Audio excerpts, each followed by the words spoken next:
G'day geeks, Chris here, and now that I've done the Lobos collectibles video and the Monster Size Vintage and Modern Toy Fair video, I thought I'd get into some DC Multiverse that I've been sitting on for a while. So these are awesome figures from McFarlane Toys. I've got 1, 2, 3, 4, 5, 6 to get through. I've been sitting on them for a while. It's time to crack them open. Let's do that. So what figures do I have? I've got 2 Jokers I want to have a look at. So we've got 2 pretty awesome Joker looking figures here. We've got a Robin. We've got a obscure 90s character Aztek. We've got an even more obscure 90s character Bloodwynd. And then I got all those from Pop Culture. And then I saw this guy at JB Hi-Fi this week, Martian Manhunter. There's a lot of good stuff to get through. Let's get through them.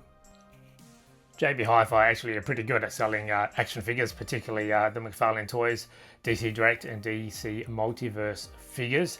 They do sell some Marvel Legends as well and some Transformers. Unfortunately, they don't sell any G.I. Joe, but I always have a look in there when I know some new stuff is coming out. Pop Culture, Australia's biggest online toy store, is usually the first place to get them, which is where I got all the other figures in this video we're going to look at.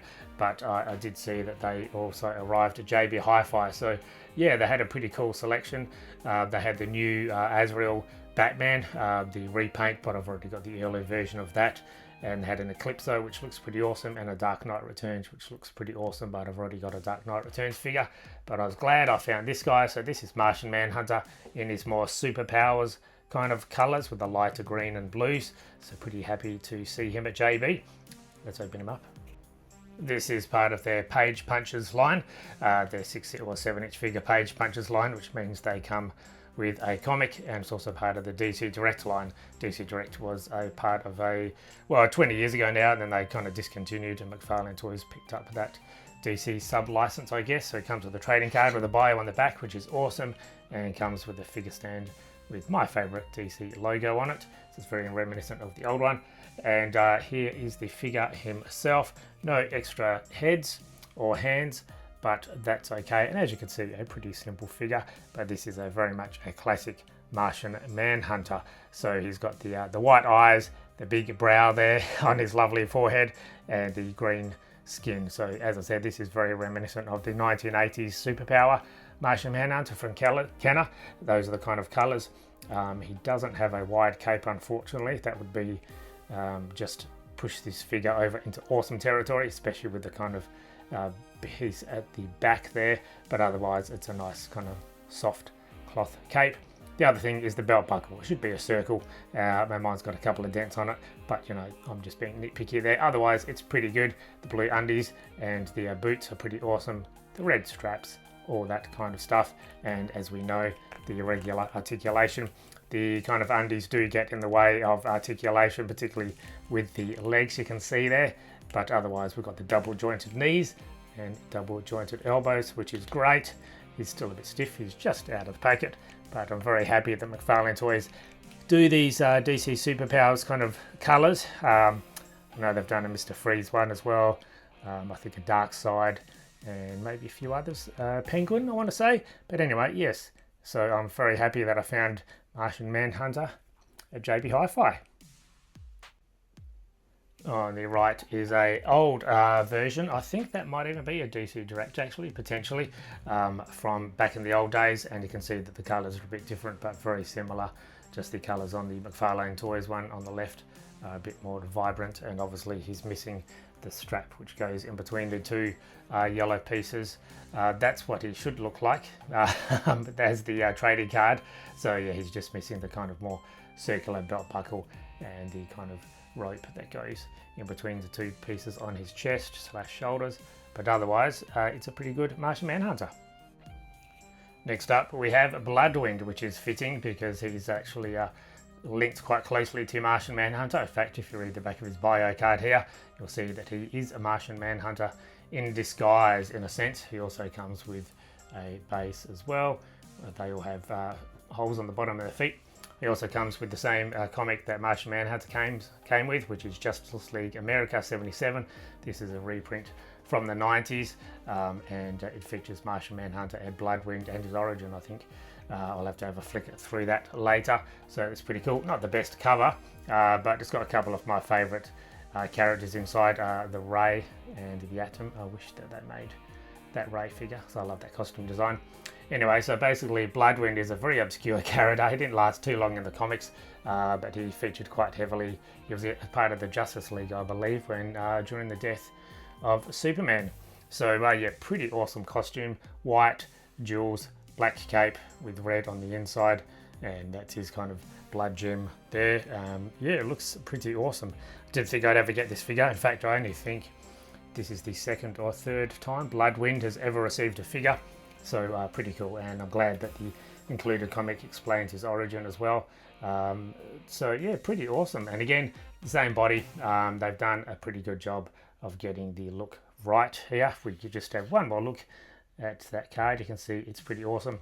It's got all the kind of the gold in the right places, the red and the black, the whole white costume, which is pretty awesome. So sometimes McFarlane miss all the details, or they get things wrong, but in this instance they've got it right.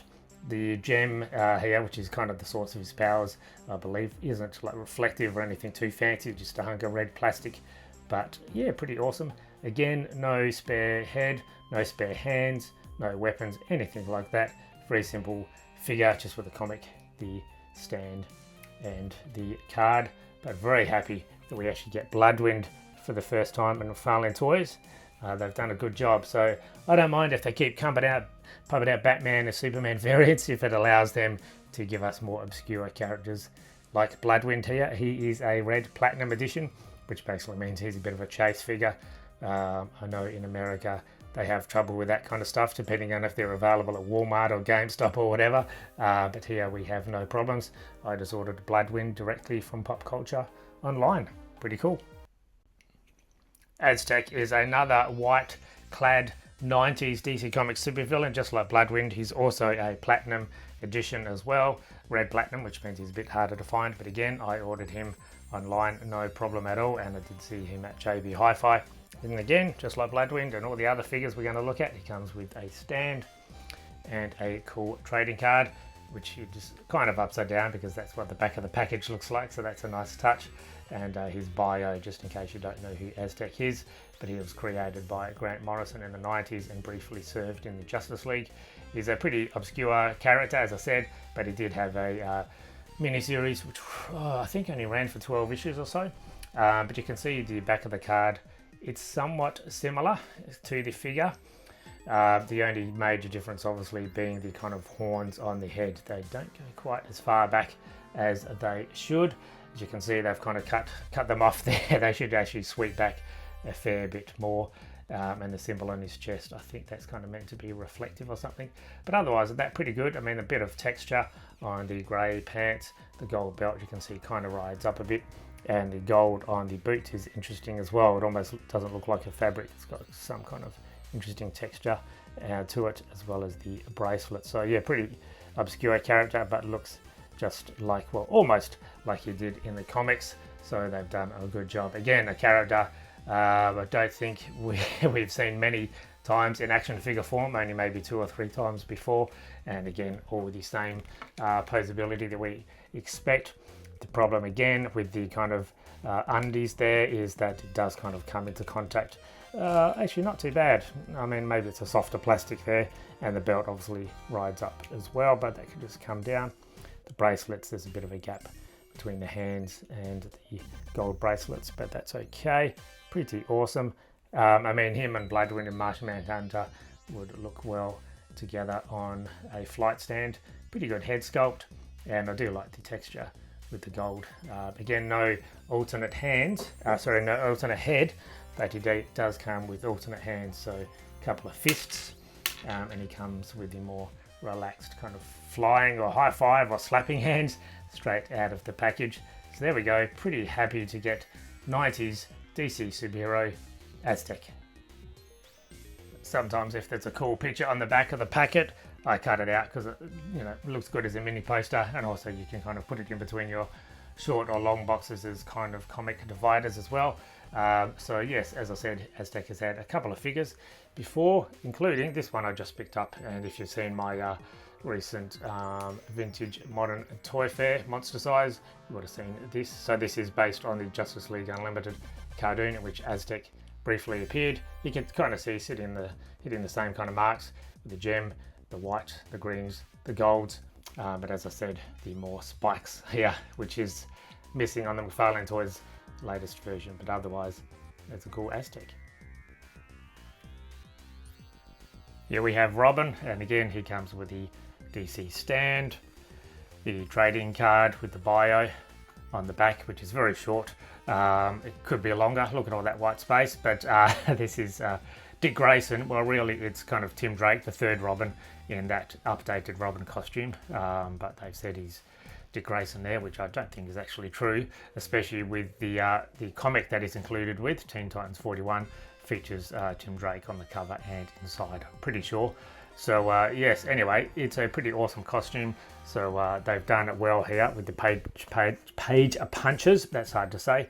So familiar Robin beats, but obviously with more red rather than green. I love how they've done the boots and the gloves. They're not just painted on, they're actually textured, which is great. The belt, which is stuck on and is not riding up, which is fabulous. And the familiar red symbol, the smirk on the face, the lovely domino mask, and the hair, and the way that they've put the cape in with the neck piece is fabulous. Talking about the cape, this is actually wired, so the first wired cape that we've looked at in a while, so that's actually fabulous. So yeah, McFarlane Toys, sometimes they nail it and hit it out of the park, and that's definitely the case with this figure. But again, this definitely reminds me of Tim Drake, not Dick Grayson, but that's fine. But yeah, I do like this costume. It's more of the elated date. I mean, he doesn't really wear this costume anymore, but kind of mid-2000s, he certainly wore this costume.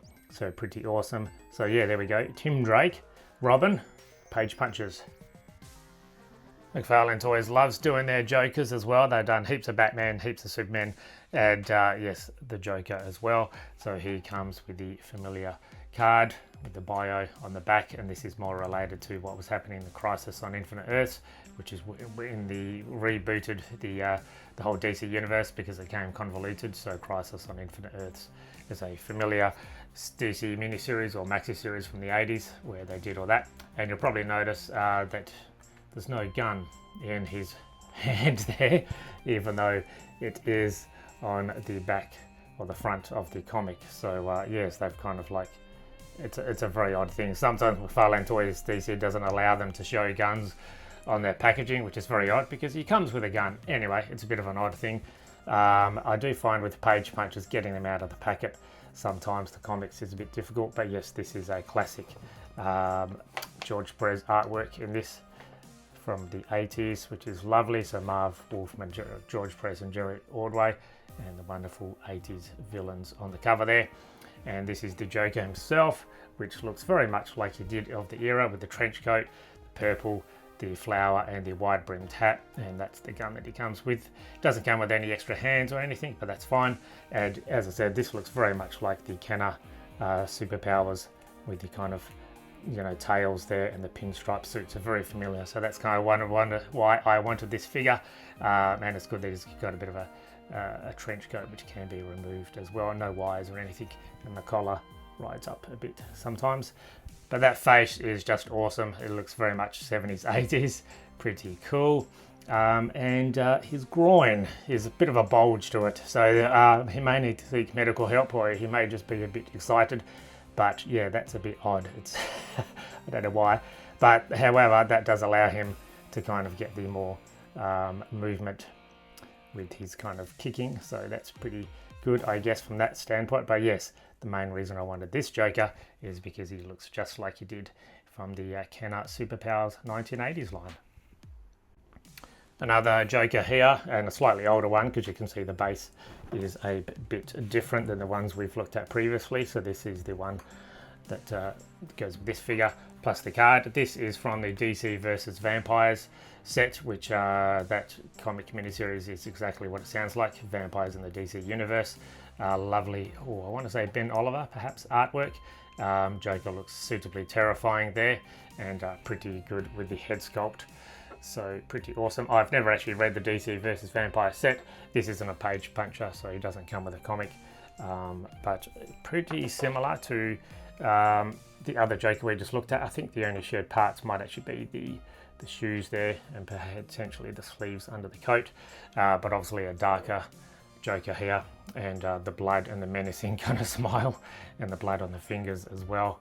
So no extra hands, no extra head, but the reason I got him, because he was cheap from Pop Culture, was the single accessory that he comes with, which is this. So I'm just going to lay him down for a bit. So this, it goes with the, this is going to go with the other Joker we just looked at, because in the Kenner Superpowers, he came with a mallet hammer, which is very similar to this. It just came in a lighter green. So I'm going to match these two to be more Kenner Superpowers like. But yes, you can see it's basically a big mallet with a handle on it. I think the Kenner Superpowers one, as I said, it was a lighter green, but it's also had a hole in it so you could put on the heads of the good guys. But yeah, pretty awesome. The nose as the handle. So I love that accessory. So this was discounted, this figure. I'll probably sell this figure at Nexus or something. And I just wanted to get this to complete my Kenner Superpowers Joker look.